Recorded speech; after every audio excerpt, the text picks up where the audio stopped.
Bro, I'm telling you, I could take a tsunami. Bro, I don't know. I don't think you could. Dude, what are you doing? Subscribe. Turn notifications on. It's only 2 clicks. Now enjoying the video. Bro, I could take it. I I feel don't it. think you could. C2 Wrestling Backlash in the books. Pretty fun show, as we expected. I'd say everything went pretty much according to plan. Mm. Maybe a little differences here or there. Snowden CTD, of course. We were live for it. If you're new, subscribe, turn on notifications. The live stream was fun. The live Hmm. stream was fun, and it was very fun in the very first match. Yeah, United yeah. States Championship Fatal 4-Way. I mean, do we talk about the match itself or the biggest moment in the match? I mean, Backlash itself, not usually outside of these last couple of years, not usually the PLE to have a lot of shit go down. Usually it's just kind of rehashing of WrestleMania. The match itself, Fatal Four Way, Fatu, LA, Damian Priest, Drew McIntyre. Good match. Very solid match. Some great spots. Love the bump in the crowd. South of heaven through the tables to Drew. Maybe that's to kind of keep Drew off TV a little bit. We'll see. Match was great. I don't think much more needs to be said about the match outside of those things. Because what came during the match, I mean, man, the debut, Mantaza Cueto, Jeff Cobb, debuts in WWE. Long time coming for Jeff Cobb, I got to imagine. He's, again, one of those names that we've always wanted around, just kind of never happened. But they did it in a fashion that I did not see coming. Yeah, it's another good example of we have an idea on things, but we really don't know. Mm-hmm. Like, they really could be planning anything. I said yesterday that I could have seen Jeff Cobb getting involved in the Santos Escobar story. Yep. You could have told me Jeff Cobb got involved in no stories and just debuted. Mm-hmm. There probably would have been multiple things I would have picked before predicting him getting involved in this way, not in a bad way. This is the type of way to have something that was expected turn into a surprise. Yeah, it really was, and I really love the route of them doing it where, Solo is kind of pulling Jeff Cobb in. Fatu didn't know that was going to happen, didn't seem too happy with the result of the match happening in that fashion. I mean, this is like a natural babyface turn for Fatu. He's so over with the crowd. The eventual turn on Solo, we've been saying it for so long, but the I hate you, Solo, man, that's going to go so hard. Jeff Cobb getting involved, man. What a good wrinkle, but what a wrinkle to the plot. Solo and Fatu are obviously at odds a bit. Solo getting a little outshined by Fatu. It might happen with Jeff Cobb as well, but man, Fatu versus Jeff Cobb, take all my money. And also, I mentioned it on the stream. They have really just opened the door for this story to last as long as they want. Like, Mm-hmm. yes, they could have ran with just Solo and Fatu and Solo kind of inadvertently messing him up or whatever. A little similar to what's going on with Balor and Dom, which we'll get to in a second. But this is like, I mean, hell, we may get a Solo and Jeff Cobb tag title run while Fatu's US champion. And like, who knows? They could be, I don't think this is the case, but Fatu Solo could be at fucking Mania for all we know. Like, I think it's more of a SummerSlam match. But this wrinkle, who knows what direction, how long, how short. This is what I want. This is, keeping things interested, keeping people on their toes. I love it. Yeah, Love love it. it. Absolutely love it. Very intrigued for Friday Night SmackDown now. Got to see what they do next with Jeff Cobb. I mean, just in the few weeks post Mania, Rusev returns, Aleister Black returns, Jeff Cobb debuts. Great stuff, man. It really is great. Again, I love the fashion in which they did it. I think it kind of peaks at SummerSlam. I can see them going a bit longer. They love the long term kind of booking. So I can see them stretching it. I hope it doesn't reach like Priest and Finn type levels where it goes a little too far. But at the moment, no complaints at all. Completely agree. So that opens hot start to the show, and then we get to the women's intercontinental championship match, Becky versus Lyra. Which, to be honest, like I think it was fine. It's fine. It was what I pretty much expected. There were a few moments where we were like, "What the fuck? What is going on?" Uh, Ending was weird. One of those where I got the desired outcome, Yeah, but the very way I much. got it got me like, that was kind of weird, kind of funky. Yeah, But I I don't mean, know. Lyra got the win, so that's all. That's beggars can't be choosers. Yeah, as long as Lyra wins there, I'm fine. Like it is what it is. The finish itself, was it a botch? I don't know if I want to go as far as call it a botch. I don't really know. And listen, shit happens in wrestling. People are gonna fuck up. A misstep here, a misstep there. It was just sloppy though. Not even on. I'm not even gonna like put it on Becky, I guess, or Lyra, or I don't know. Like I don't know what the plan was there, what the thought process was. Odd way to finish that match. Becky attacks Lyra after. They'll rehash it. Bailey makes the save the next time around or something. Who knows? I hope it just ends up with Bailey and Becky going after each other, and Lyra stays IC champion, goes into a new challenger. Eventually, I see Roxanne taking the belt off Lyra. I think that's the route. I should add, I do like the bit of unexpectedness to the end.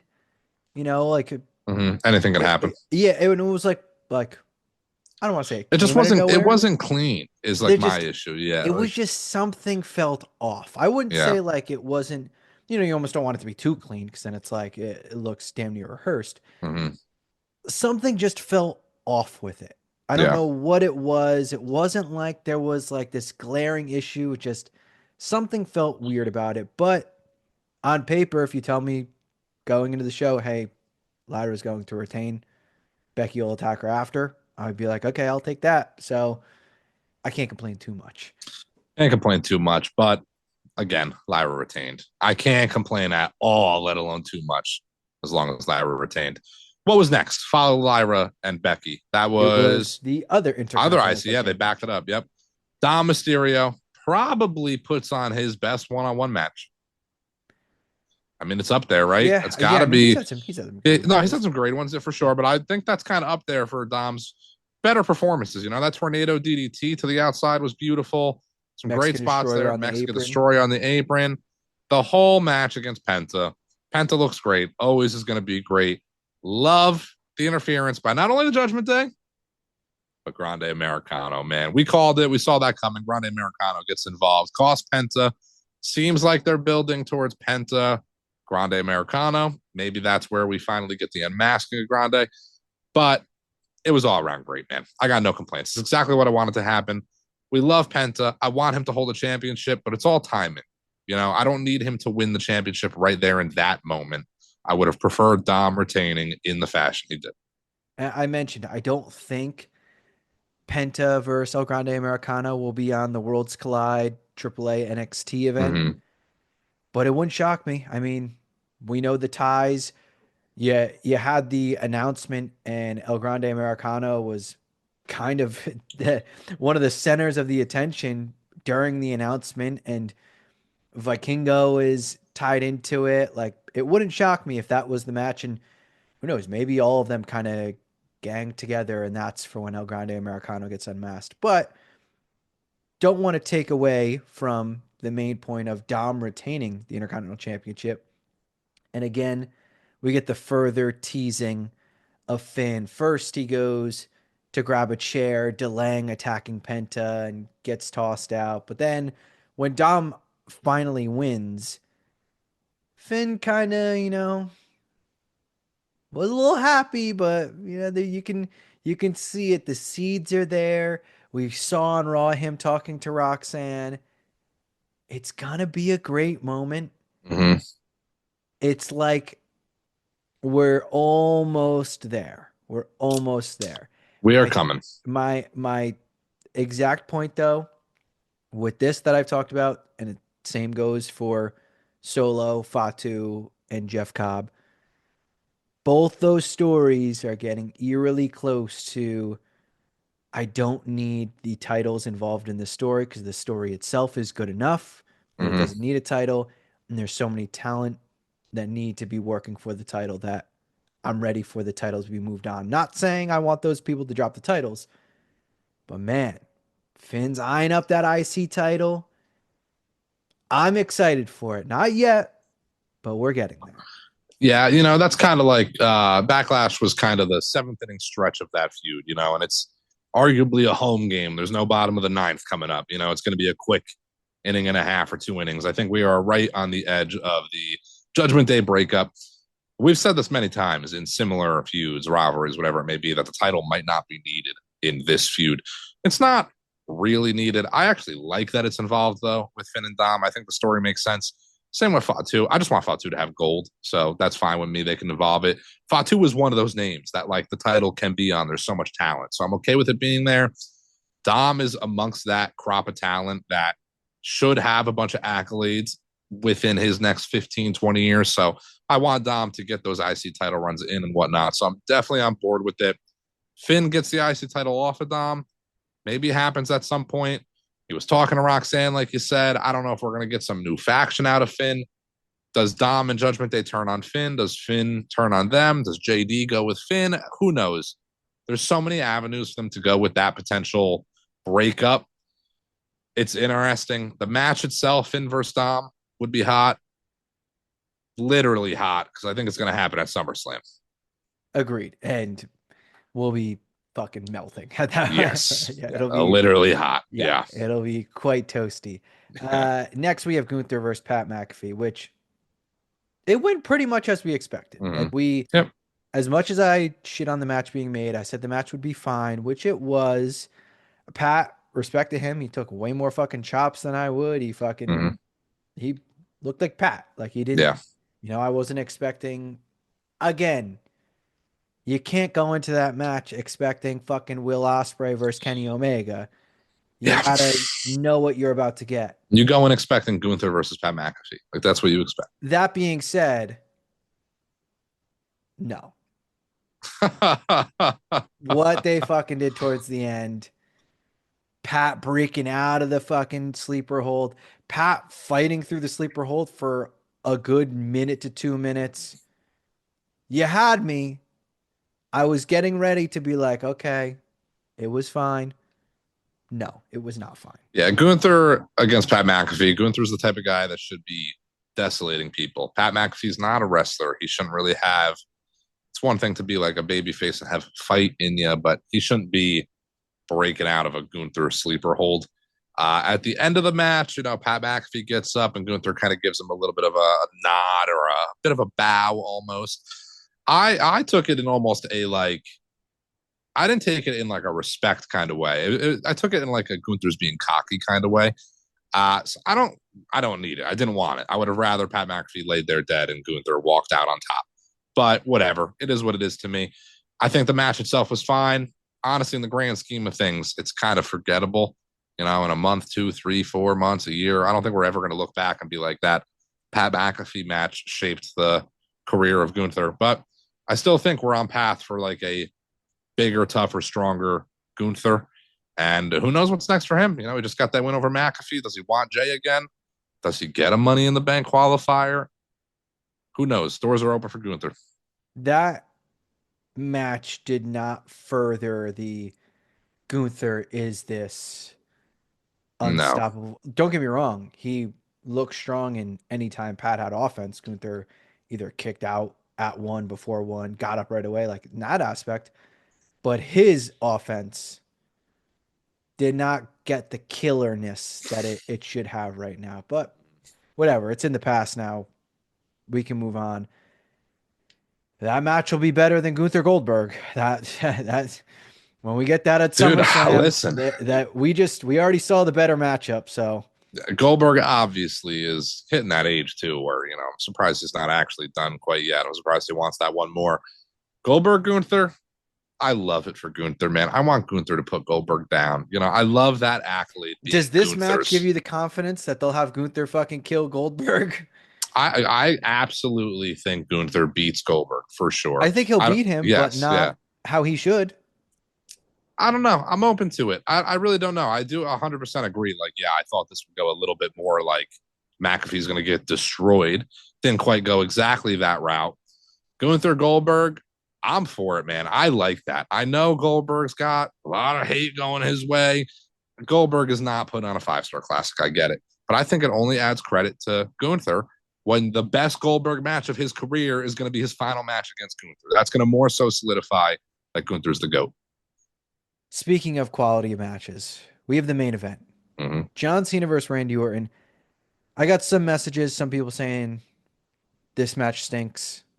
I got some messages, people saying this match is fun.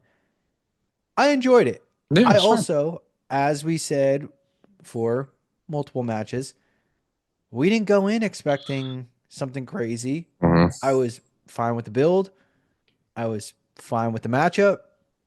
I was fine with the match. I like a, few callbacks here or there, ton of finishers, which is like, Ton of yeah, finishers. which is like very on brand nowadays. But yeah, I thought it was a good match. Like I didn't that match didn't finish, and I was like, if they did this, this, this, and this, it would have been much better. The match was fine. It had some fun moments, some good spots, a couple table spots, a bunch of finishers, as you said, bunch of staff getting involved, referees getting knocked out, our boy R Truth showing up. That's a little cool pop right there. It was exactly what we expected it to be, though. Cena walked in champion. He walks out champion. Did not in any way expect Orton to win that match. So it's a little bit predictable on that side. But it's a match like that when you know what's going to happen, you go in like just wanting the fun out of it. And I think they delivered in that aspect. So I got no complaints. Orton might be on path to be facing Nick Aldis, though, man. I don't know how many RKOs you can give a guy before he stops wanting to get RKO'd. Nick Aldis, man, I think you said it during the live stream. Maybe there's some storyline coming where he suspends Orton again, doesn't give him a Money in the Bank qualifier. Orton's pissed. I don't think we're getting a heel turn, but if Aldis wants back in the ring, how do you not get him back in the ring? And I think you can do this. Like the story is laid out perfectly, where neither guy is really the heel or face. You can Mm-hmm. kind of see both point of views. I think it's very easy to lay it out, and on top of it, very easy to just have it as a one-off for Aldis. The way the story is built, I'm not like this match is going to happen and Nick Aldis is going to be wrestling on SmackDown every Friday. Like I think Yeah. it is set up perfectly for them to do it as a one-off, or maybe he'll continue to wrestle. Who knows? Which again, I've been on board for that match. I've been on board for that story. It's makes sense. It's been going on for a while. Also, Peace goes into it. Did the Kevin Owens injury change anything? I don't think so. Mm-hmm. Um, maybe it added to the odds of Aldis getting back into the ring because, Mm-hmm. Orton RKO's him again. But on the flip side, we have Orton lose to Cena. Expected. The show kind of ended as we expected it to. I know people were saying we may get Cody Rhodes. I thought, if you want to really hammer home, John Cena is trying to ruin wrestling. John Cena is Mr. No Fun. It's him going into Orton's hometown, winning in some scummy fashion, and telling the fans, ha ha, and it ends just that way. Pretty much exactly what happened. I'm not opposed to it. I didn't need Cody Rhodes there. It's also maybe a little early to get Cody that directly back involved. I don't think Cody takes the belt back at SummerSlam. You still got 6 months of John Cena left at that point. Then Cody takes the belt back closer to the end of the year. So, I mean, I do expect Cody to come back and have beef with John Cena, but I don't know. I didn't quite see it coming, didn't rule it out. I'm happy with how it ended. I got no complaints, really. The show was fine. It was fun. There was good moments, good matches. No titles changed. Didn't want them to change. I really got no complaints. My biggest takeaway too is even though there was an unfucking godly amount of ads That's and my only commercials as complaint. It was an usual, ungodly amount of ads. Yeah. which I mean it's just 2025 WWE at this point. Flew by. Did fly by. Yep. Like that's to me, the matches were fun. It did not feel like it was dragging at any point. And Mm. I know we are beating a dead horse with this, but Love that it was a 5 match card. Matches got time. That's why it flew Nothing, by. nothing felt rushed. Really, the longest parts were the ads in between the matches. Yeah, the waiting in between matches sometimes is a bit strenuous, but 5 match cards are so much better. If we had a 6 or 7 match card, we'd just be getting more ads. We'd just be waiting through more ads too. Like it's just too much at a point. By the end of that show, 2.5 hours or so, 2 hours, 45 minutes, whatever it was, like I'm good. I'm good. I don't need another match after that. Like, is there a match they could have put on that card that I would have loved? I'm sure. Positive they could have. Don't need it though. It's better on Raw, better on SmackDown. Saturday night's main event coming up. Jay versus Logan can happen there. They didn't need that on Backlash. Exactly. You mentioned it. Jay versus Logan. Saturday night's main event right around the corner. Then we have Money in the Bank. We have a ton of stuff coming. Post shows, prediction videos, podcasts, reactions, you name it, right here on C2 Wrestling. So if you're new, subscribe, turn on notifications. Your boy is about to head overseas and time travel. So we're going to do some mix matching here. I'm going to go hang out with,